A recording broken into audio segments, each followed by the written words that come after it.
Hello friend, स्वागत है आप सभी का अपने चैनल आज क्लास में। और आज की इस क्लास में सामाजिक विज्ञान के काफी महत्वपूर्ण 30 ऑब्जेक्टिव प्रश्न पढ़ाएंगे जो बोर्ड एग्जाम में बार बार आते हैं। और ये सभी प्रश्न आपको याद होना चाहिए। अगर आप लोग मैट्रिक बोर्ड परीक्षा 2026 की तैयारी कर रहे हैं तो ये 30 के 30 ऑब्जेक्टिव प्रश्न आपको याद होना चाहिए। और इसमें से जो भी प्रश्न अगर आपको याद नहीं है उसे आप लोग नोटबुक पे लिख के जरूर याद कर लीजिए। और इस वीडियो को आप लोग जरूर लाइक कर दीजिए और अपने दोस्तों के पास शेयर कर दीजिए। और चैनल को अभी तक आप सब्सक्राइब नहीं किए हैं, चैनल को सब्सक्राइब करके साथ में बेल आइकन को ऑल पे दबा लीजिए ताकि जब भी लाइव क्लास हो तो आपके पास नोटिफिकेशन पहुंचता रहे। और जो भी बच्चे अभी तक आप हमारे व्हाट्सएप ग्रुप में नहीं जुड़े हैं तो ये हमारा व्हाट्सएप नंबर है, इस पे आपको मैसेज कर देना है कि सर मुझे व्हाट्सएप ग्रुप में जोड़ दीजिए। तो इस प्रकार का लिंक जाएगा। अगर आप बॉय हैं तो इस ग्रुप में जुड़ जाइए, लड़की हैं तो आप लोग व्हाट्सएप चैनल फॉलो कर लीजिए। टेलीग्राम से भी आप लोग जुड़ सकते हैं, उसका भी लिंक आपको मिलता है। अगर आप लोग चाहते हैं कि पीडीएफ और नोट्स आपको मिलता रहे, जो भी हम आपको पढ़ाएं उसका नोट्स आपको मिलता रहे, तो आप लोग प्ले स्टोर पे आज क्लास लिखिएगा और ऐसा एक एप्लीकेशन आएगा। ठीक है, प्ले स्टोर पे आज क्लास लिखिएगा, ऐसा एक एप्लीकेशन आएगा, उसको आपको इंस्टॉल कर लेना है और रजिस्टर आपको कर लेना है। और मात्र 499 रुपए में, एक बार आपको रुपया देना है, बार बार नहीं देना है, मात्र एक बार में आपको 400 रुपया पेड करने पे आपको 1 साल तक नोट्स मिलता रहेगा। जो भी हम आपको पढ़ाएंगे वो आपको मिलता जाएगा, एक बार में पूरा नोट्स नहीं मिलेगा। जो चैप्टर खत्म करते जाएंगे उसका आपको नोट्स मिलते जाएगा। तो चलिए आज की इस क्लास में एसटीएसटी यानी सोशल साइंस के काफी महत्वपूर्ण जो बोर्ड एग्जाम में बार बार आते हैं वो 30 ऑब्जेक्टिव क्वेश्चन हम आपको पढ़ाने वाले हैं। तो जल्दी से आप लोग वीडियो को लाइक कर दीजिए। देखिए पहला क्वेश्चन आप लोग यहां पे देखिए कि विश्व में सर्वप्रथम मतलब सबसे पहले मुद्रा की शुरुआत कहां से हुई। यानी आपको बताना है मुद्रण, यहां पे ड़ है, आप लोग यहां पे बिल्कुल ध्यान से देखिए। विश्व में सर्वप्रथम मुद्रण की शुरुआत कहां पे हुआ। मुद्रण का मतलब होता है बाबू छपाई, प्रिंटिंग। आप लोग जानते हैं ना, प्रिंटिंग होता है छपाता है, या आप लोग जीरोक्स बोल सकते हैं, जैसे होता है ना छपाई प्रिंटिंग, वो वाला आप लोग याद रखिएगा। तो क्वेश्चन है कि विश्व में सर्वप्रथम मुद्रण यानी छपाई का आविष्कार सबसे पहले कहां पे हुआ। तो आपको याद रखना सबसे पहले मुद्रण यानी प्रिंटिंग का शुरुआत कहां पे हुआ, चीन में हुआ। इसे आप लोग याद रखिएगा, सी वाला ऑप्शन बिल्कुल सही जाएगा और बहुत ही ज्यादा इंपॉर्टेंट है आपके बोर्ड एग्जाम के लिए। फिर आपके बोर्ड एग्जाम में ये क्वेश्चन पूछा जाता है कि जो कागज है, कागज का आविष्कार किस देश में हुआ। ये भी बोर्ड एग्जाम में बहुत आता है। तो आपको याद रखना है कि जो कागज होता है, कागज का जो आविष्कार है वो भी चीन में हुआ, इसे आप लोग याद रखिएगा।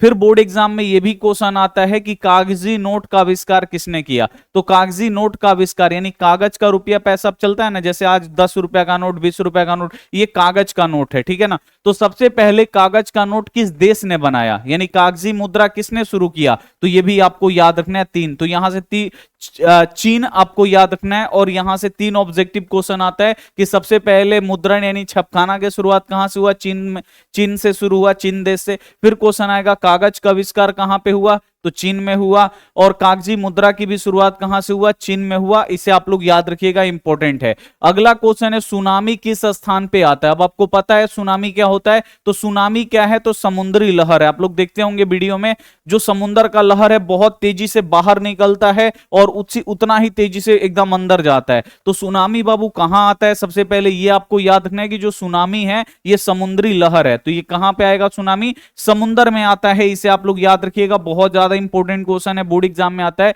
कि सुनामी किस स्थान पे आता है। तो सुनामी क्या है, तो ये समुद्री लहर है, ठीक है ना, ये समुद्र में आता है। यहां पे बी वाला ऑप्शन बिल्कुल से जाएगा। और सुनामी क्यों आता है, अगर क्वेश्चन पूछ दे बोर्ड एग्जाम में और पूछता भी है कि सुनामी क्यों आता है, तो जो समुद्र है ना उसके तली में भूकंप आता है। अगर मान लीजिए कटोरा ले लिए, उसमें पानी पूरा भर के ले लिए, कटोरा को आप हिला दिए एक बार, तो पानी क्या हो जाएगा, छलक छलक के गिर जाएगा नीचे। उसी प्रकार क्या होता है कि समुद्र के जब तली में यानी उसके जमीन में भूकंप आता है ना, तो पानी बहुत तेजी से बाहर आता है और अंदर जाता है, उसे ही बोलते हैं सुनामी। तो सबसे पहला क्वेश्चन आता है कि सुनामी किस स्थान पे आता है। तो जो सुनामी है ये समुद्र में आता है, इसे आपको याद रखना है। और ये भी क्वेश्चन आता है बोर्ड एग्जाम में कि सुनामी किस कारण से आता है। तो जब समुद्र के तली में भूकंप आता है तब सुनामी आता है, इसे आप लोग याद रखिएगा। अगला क्वेश्चन है दूध के उत्पादन में लाई गई क्रांति कौन सी है। तो दूध के उत्पादन में बाबू कौन सी क्रांति लाई गई है। तो दूध कैसा होता है, श्वेत उजला होता है, आपको पता है। तो आप लोग याद रखिएगा, दूध के उत्पादन में लाई गई क्रांति कौन सी है, श्वेत क्रांति है, इसे आप लोग याद रखिएगा। और आपको यह पता होना चाहिए कि श्वेत क्रांति के जनक कौन है? तो श्वेत क्रांति के जनक कौन है? वर्गीज कुरियन है, इनका नाम आपको याद रखना है। सबसे ज्यादा इंपॉर्टेंट क्वेश्चन है, दूध के उत्पादन में लाई गई क्रांति कौन सी है? श्वेत क्रांति है, और श्वेत क्रांति के जनक कौन है? वर्गीज कुरियन। अगला क्वेश्चन है कि गांधी जी को महात्मा की उपाधि किसने दी थी या किसने दिया था? तो गांधी जी कौन है बाबू? भारत के राष्ट्रपिता हैं, उन्हें राष्ट्रपिता बोला जाता है, जो देश के आजादी में बहुत ही बड़ा रोल अदा किए हैं। तो क्वेश्चन जब भी आएगा कि गांधी जी को महात्मा की उपाधि किसने दिया था, तो गांधी जी को महात्मा बाबू किसने बोला था? रविंद्रनाथ टैगोर ने। इसे आप लोग याद रखिएगा, सी वाला ऑप्शन बिल्कुल सही हो जाएगा। जो रविंद्रनाथ टैगोर हैं, ये गांधी जी को महात्मा की उपाधि दिए थे, ये आप लोग याद रखिएगा। अगला क्वेश्चन आता है बोर्ड एग्जाम में कि गांधी जी के राजनीतिक गुरु कौन है? ये भी बोर्ड एग्जाम में आता है कि गांधी जी के राजनीतिक गुरु यानी राजनीति सिखाने वाले गुरु कौन है? आप लोग याद रखिएगा कि गांधी जी के जो राजनीतिक गुरु हैं वो गोपाल कृष्ण गोखले, नाम आपको याद रखना है। गोपाल कृष्ण गोखले जो हैं गांधी जी के राजनीतिक गुरु हैं, ये आप लोग याद रखिएगा। एक एक क्वेश्चन इंपॉर्टेंट है, एकदम क्लास को शुरू से लेकर अंत तक देखिएगा।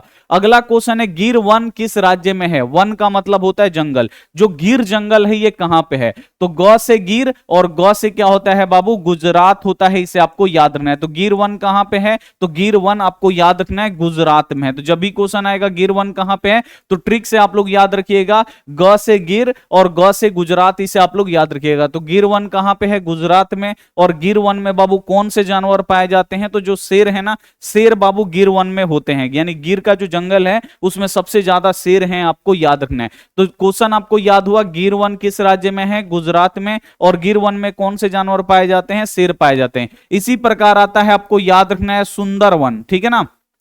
सुंदरवन आता है, ये सुंदरवन कहां पे है? तो पश्चिम बंगाल में है, इसे आपको याद रखना है। कहां पे है? पश्चिम बंगाल में है, इसे आपको याद रखना है। पश्चिम बंगाल में सुंदरवन है, ये आप लोग याद रखिए। दोनों क्वेश्चन बोर्ड एग्जाम में आता है। क्वेश्चन पूछता है सुंदरवन कहां पे? पश्चिम बंगाल में।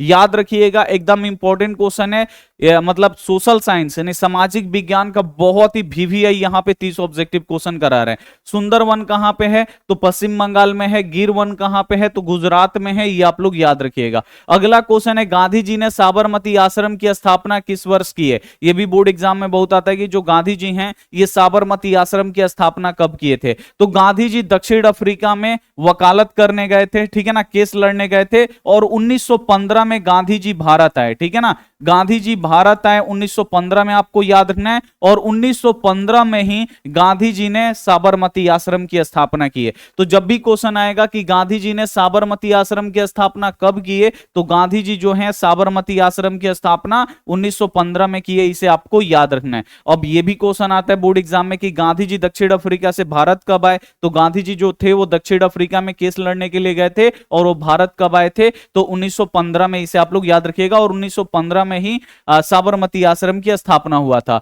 पटना में गोलघर किस उद्देश्य से बनाया गया था? आप लोग पटना का गोलघर देखे होंगे बहुत सारे बच्चे, और कुछ बच्चे नाम सुने होंगे। तो पटना में बाबू गोलघर है, जिसे लोग जाते हैं पटना, जो भी जाते हैं वो घूमने के लिए वहां पे जाते हैं। तो पटना में जो गोलघर है बाबू, ये किस उद्देश्य से बनाया गया था गोलघर? तो आपको याद रखना है, अनाज रखने के लिए। और पटना का जो गोलघर है ये किसने बनवाया? तो अंग्रेजों ने बनवाया था। और ये क्यों बनवाया था? तो ये अनाज रखने के लिए बनाया गया था। यानी जो गोलघर था वो गोदाम था, इसे आपको याद रखना है। अनाज रखने के लिए गोलघर बनाया गया था। और किसने बनवाया था? अगर क्वेश्चन आएगा पटना का गोलघर किसने बनवाया था? अंग्रेजों ने बनवाया था। कब बनाया था? तो आपको याद रखना है 1786 ईस्वी में, ठीक है ना। 1786 ईस्वी में पटना का जो गोलघर है वो बना, आप लोग याद रखिएगा।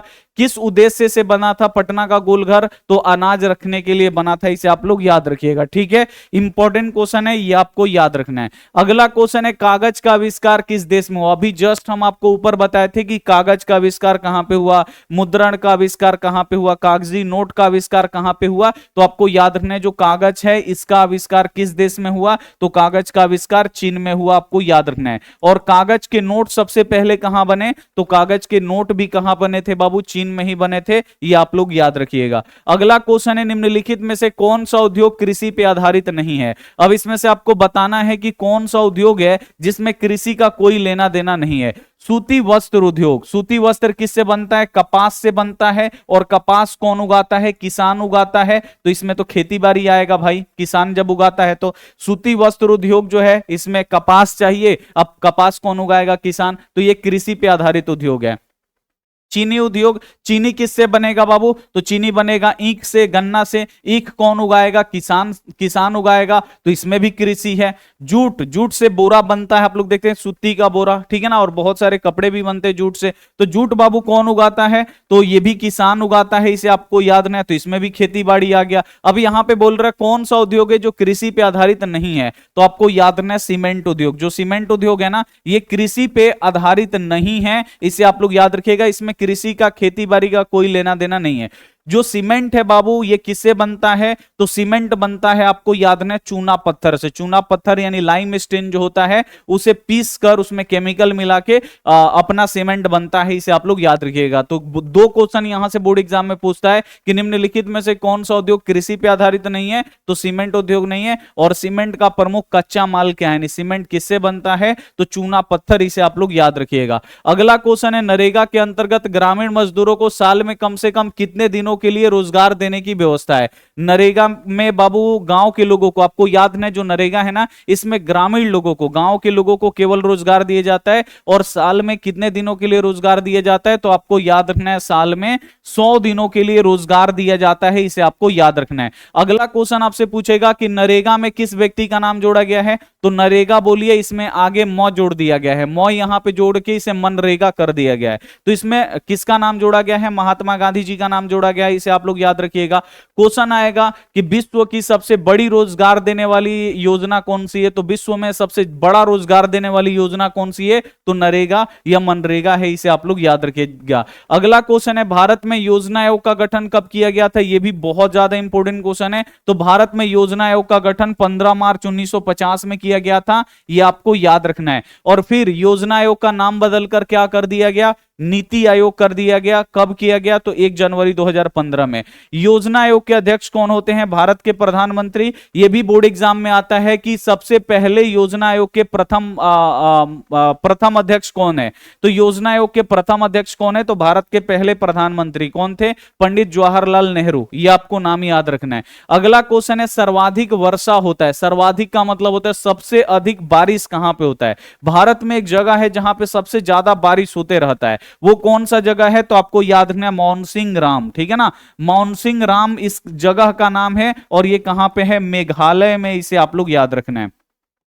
मानसिंह राम में सबसे ज्यादा बारिश होता है, इसे आप लोग याद रखिएगा। क्वेश्चन आता है बोर्ड एग्जाम में कि सर्वाधिक बारिश कहां पे होता है? तो मानसिंह राम मेघालय में है ये जगह, आप लोग याद रखिएगा। अगला क्वेश्चन है, मानव पूंजी के मुख्य घटक क्या है? तो मानव पूंजी का क्या घटक है भाई? तो उसे ज्ञान होना चाहिए, यानी वो पढ़ा लिखा होना चाहिए, उसे काम करने का कौशल होना चाहिए, और उसे अनुभव होना चाहिए, यानी एक्सपीरियंस होना चाहिए। ये सब क्या है? मानव पूंजी के मुख्य घटक है, इसे आप लोग याद रखिएगा। अगर आदमी को जीना है तो पढ़ा लिखा होना चाहिए, अगर अच्छा जीवन जीना है तो पढ़ा लिखा होना चाहिए, उसके पास काम करने का कौशल होना चाहिए, ठीक है, और उस काम में इसको एक्सपीरियंस होना चाहिए, ठीक है ना। तो ये मानव पूंजी का क्या है? मुख्य घटक है ज्ञान, कौशल, अनुभव। इनमें से सभी जो होगा आपका यहां पे राइट आंसर होगा, इनमें से सभी का जरूरत है। अगला क्वेश्चन है, काली मिट्टी उपयुक्त है। बहुत ही ज्यादा इंपॉर्टेंट क्वेश्चन है बोर्ड एग्जाम में कि काली मिट्टी पे बाबू कौन सी फसल सबसे ज्यादा होता है? तो आपको याद रखना है, काली मिट्टी जो है ना, इस पे सबसे अधिक कौन सा फसल होता है? तो इस पे सबसे अधिक जो फसल होता है वो कपास होता है, इसे आप लोग याद रखिएगा। काली मिट्टी पे अगर बोर्ड में एग्जाम में आएगा कि कपास किस मिट्टी पे सबसे ज्यादा होता है, उपज सबसे ज्यादा होता है, तो आपको याद रखना है काली मिट्टी पे। काली मिट्टी पे कपास की जो खेती है ना बहुत ज्यादा की जाती है, कपास भी सबसे ज्यादा होता है, ठीक है। अगला क्वेश्चन आएगा कि कपास को क्या कहा जाता है? तो आपको याद रखना है उजला सोना, ठीक है ना। ये सब बाबू बोर्ड एग्जाम में आता है, आपको याद रखना होगा। बोर्ड एग्जाम में पूछ देगा उजला सोना किसे कहा जाता है? तो उजला सोना किसे कहा जाता है? कपास को। और कपास किस मिट्टी पे सबसे ज्यादा होता है? तो काली मिट्टी, यानी उसका रंग जो मिट्टी का होता है ना काला होता है, तो काली मिट्टी पे कपास जो है ना सबसे ज्यादा होता है। एक क्वेश्चन और बोर्ड एग्जाम में आता है, काली मिट्टी का दूसरा नाम क्या है? तो आपको याद रखना है रेगुर मिट्टी, ठीक है ना, रेगुर मिट्टी, इसे आप लोग याद रखिएगा। काली मिट्टी का दूसरा नाम क्या है? तो रेगुर मिट्टी नाम है इसका, आप लोग याद रखिएगा। देखिए 3 गो क्वेश्चन आता है। काली मिट्टी उपयुक्त है, काली मिट्टी किसके लिए उपयुक्त है? तो कपास के लिए। उजला सोना किसे कहा जाता है? कपास को कहा जाता है। काली मिट्टी का दूसरा नाम क्या है? तो काली मिट्टी का दूसरा जो नाम है वो रेगुर मिट्टी है, इसे आप लोग याद रखिएगा। अगला क्वेश्चन है, इसमें से किसको प्राथमिक क्षेत्र कहा जाता है? अब इसमें किसको प्राथमिक क्षेत्र कहते हैं? प्राथमिक क्षेत्र को क्या कहते हैं बाबू? तो प्राथमिक क्षेत्र को कृषि क्षेत्र कहा जाता है। और आपको याद रखना है द्वितीय क्षेत्र को औद्योगिक क्षेत्र कहा जाता है और तृतीय क्षेत्र को सेवा क्षेत्र कहा जाता है। इसे आप लोग याद रखिएगा, बी वाला ऑप्शन राइट। अगला क्वेश्चन, इनमें से किसे पिछड़ा राज्य कहा जाता है? पिछड़ा राज्य का मतलब हमेशा पीछे रहने वाला राज्य। तो इसमें से पिछड़ा राज्य कौन सा है, हमेशा पीछे रहने वाला राज्य कौन सा है? तो आप लोग याद रखिएगा बिहार। जो बिहार है ना, हमेशा पीछे रहता है, पिछड़ा राज्य है, इसे आप लोग याद रखिएगा, बहुत ज्यादा इंपॉर्टेंट है। अगला क्वेश्चन है, भारत में वित्तीय वर्ष कहा जाता है? तो भारत में वित्तीय वर्ष किसे कहा जाता है? तो आप लोग याद, सॉरी, वित्तीय वर्ष कहा जाता है, कब से कब तक के दिन को वित्तीय वर्ष कहा जाता है? तो सबसे पहले आपको याद रखना है, जो वित्तीय वर्ष होता है ना, ये एक साल का होता है, आप लोग याद रखिएगा। और वित्तीय वर्ष कब से कब तक होता है? तो आपको याद रखना है 1 अप्रैल से शुरू होता है। देखिए, आप लोग ध्यान से देखिएगा, 1 अप्रैल को शुरू होता है, अप्रैल, मई, जून, जुलाई, अगस्त, सितंबर, अक्टूबर, नवंबर, दिसंबर, जनवरी, फरवरी, मार्च में आके 31 मार्च को खत्म हो जाएगा। और फिर 1 अप्रैल से क्या हो जाएगा? नया वित्तीय वर्ष शुरू हो जाएगा, जिसमें 1 साल का लेखा जोखा रखा जाता है। तो जब भी क्वेश्चन आएगा भारत में वित्तीय वर्ष कहा जाता है, और ये भी बोर्ड एग्जाम में बहुत आता है, बहुत बार बोर्ड एग्जाम में पूछा गया कि भारत में वित्तीय वर्ष किसे कहा जाता है, कब से कब तक के वित्तीय वर्ष कहा जाता है? तो 1 अप्रैल से ये वित्तीय वर्ष शुरू होता है और आपको याद रखना है 31 मार्च तक चलता है। तो ये सब आपको याद रखना होगा, बहुत ज्यादा इंपॉर्टेंट क्वेश्चन है। अगला क्वेश्चन आप लोग देखिए, विनिमय के स्वरूप के भाग है। तो विनिमय के कितने स्वरूप होते हैं ये आपको बताना है। विनिमय का मतलब होता है खरीद बेच करना। तो खरीद बेच करना बाबू कितने तरीके से होता है? तो खरीद बेच करना, किसी भी वस्तु को खरीदना बेचना 2 तरीके से होता है। एक होता है वस्तु विनिमय प्रणाली, जिसमें वस्तु से वस्तु को खरीदा बेचा जाता है। दूसरा होता है मौद्रिक विनिमय प्रणाली, यानी पैसा देके किसी वस्तु को खरीदिए या पैसा के लिए किसी वस्तु को बेच दीजिए। तो इस विनिमय के कितने स्वरूप होते हैं, कितने भाग होते हैं, या विनिमय कितने प्रकार के होते हैं? 2 प्रकार के। एक होता है वस्तु विनिमय प्रणाली और एक होता है मौद्रिक विनिमय प्रणाली। ये आप लोग याद रखिएगा, बहुत ज्यादा इंपॉर्टेंट है। अगला क्वेश्चन है, भारत में कहां महिलाओं के लिए आरक्षण की व्यवस्था है? अब भारत में बाबू कहां पे महिलाओं को आरक्षण दिया गया है? तो आपको याद रखना है पंचायती राज्य व्यवस्था में। यह भी क्वेश्चन बहुत बार बोर्ड एग्जाम में आता है कि भारत में कहां महिलाओं के लिए आरक्षण की व्यवस्था है। तो भारत में पंचायती राज्य व्यवस्था में महिलाओं के लिए आरक्षण की व्यवस्था है। और कितना प्रतिशत आरक्षण दिया गया है? तो आपको याद रखना है 50% आरक्षण दिया गया है महिलाओं को। इसे आप लोग याद रखिएगा, ठीक है। क्वेश्चन बहुत ज्यादा इंपॉर्टेंट है कि भारत में कहां महिलाओं को आरक्षण दिया गया है? पंचायती राज्य व्यवस्था में। क्वेश्चन ऐसे भी पूछ देगा, पंचायती राज्य व्यवस्था में महिलाओं को कितना प्रतिशत आरक्षण है? तो पंचायती राज्य व्यवस्था में महिलाओं को 50% आरक्षण है। इसे आप लोग याद रखिएगा। अगला क्वेश्चन है, राजनीतिक दलों का गठन सर्वप्रथम किस देश में हुआ? आप लोग देखते हैं ना, अभी BJP, Congress, Samajwadi party, RJD, JDU, बहुत सारा आपको चुनाव यहां पे राजनीतिक पार्टी मिलेगा। लेकिन राजनीतिक पार्टी सबसे पहले किस देश में बना? तो राजनीतिक पार्टी जो है, राजनीतिक दल है, ये सर्वप्रथम किस देश में इसका गठन हुआ सबसे पहले? तो आपको याद रखना है इंग्लैंड, यानी अंग्रेजों के देश में सबसे पहले राजनीतिक पार्टी बना। इसे आप लोग याद रखना है, ठीक है। बहुत ज्यादा इंपॉर्टेंट है कि राजनीतिक दलों का गठन सर्वप्रथम किस देश में हुआ, किस देश में सबसे पहले राजनीतिक पार्टी बना? तो आपको याद रखना है इंग्लैंड में। अगला क्वेश्चन है, सीमेंट उद्योग का सबसे प्रमुख कच्चा माल क्या है? अब यहां पे आपको बताना है कि जो सीमेंट उद्योग है, इसका प्रमुख कच्चा माल क्या है, यानी सीमेंट बाबू किससे बनता है, ये आपको बताना है। तो सीमेंट बाबू किससे बनता है? तो आपको याद रखना है चूना पत्थर। बहुत ज्यादा इंपॉर्टेंट क्वेश्चन है बोर्ड एग्जाम के लिए। चूना पत्थर, ये पहाड़ टाइप का होता है, उसी में से चूना पत्थर निकाला जाता है, पत्थर टाइप का होता है। फिर इसे महीन पीसकर इसमें केमिकल मिला के, कंपनी वाले अपना अपना अलग अलग केमिकल रखते हैं, मिला के फिर अपना लेबल लगा के बेचते हैं। तो जब भी क्वेश्चन आएगा सीमेंट उद्योग का प्रमुख कच्चा माल क्या है, तो सीमेंट उद्योग का सबसे प्रमुख कच्चा माल जो है, आपको याद रखना है चूना पत्थर है। इसे आप लोग याद रखिएगा। अगला क्वेश्चन है, निम्नलिखित में से खरीफ फसल कौन है? बोर्ड एग्जाम के लिए बहुत ज्यादा इंपॉर्टेंट क्वेश्चन है कि खरीफ फसल क्या है। एक आता है रबी फसल, एक होता है खरीफ फसल। तो खरीफ फसल बाबू आपको याद रखना है चावल है, बहुत ज्यादा इंपॉर्टेंट है। और रबी फसल कौन सा है? तो ये गेहूं है। तो ये दोनों क्वेश्चन बोर्ड एग्जाम में बहुत आता है, तो इसे भी आपको याद रखना। अगर क्वेश्चन पूछेगा खरीफ फसल कौन है, तो खरीफ फसल चावल है। और रबी फसल कौन सा है? तो रबी फसल गेहूं है। इसे आप लोग याद रखिएगा। अगला क्वेश्चन है, सोपानी कृषि किस राज्य में प्रचलित है? सोपानी कृषि आप लोग जानते हैं, पहाड़ी राज्य में जाइएगा ना, जहां पे बहुत ज्यादा पहाड़ होते हैं, पहाड़ों को ऐसे काट काट के खेती किया जाता है। इसे आप लोग याद रखिएगा। पहाड़ों को ऐसे ढलान बना बना के ऐसे काट काट के खेती किया जाता है, ठीक है। तो ये क्या होता है बाबू, सोपानी कृषि होता है। और सोपानी कृषि किस राज्य में प्रचलित है, बोर्ड एग्जाम में आता है, तो सोपानी कृषि आपको याद रखना है उत्तराखंड में होता है। तो जब भी क्वेश्चन आएगा कि सोपानी कृषि कहां पे होता है, तो सोपानी कृषि जो है ये उत्तराखंड में होता है, इसे आप लोग याद रखिएगा। चिपको आंदोलन के प्रवर्तक है, आपको पता है ना चिपको आंदोलन आप लोग पढ़ेंगे नहीं।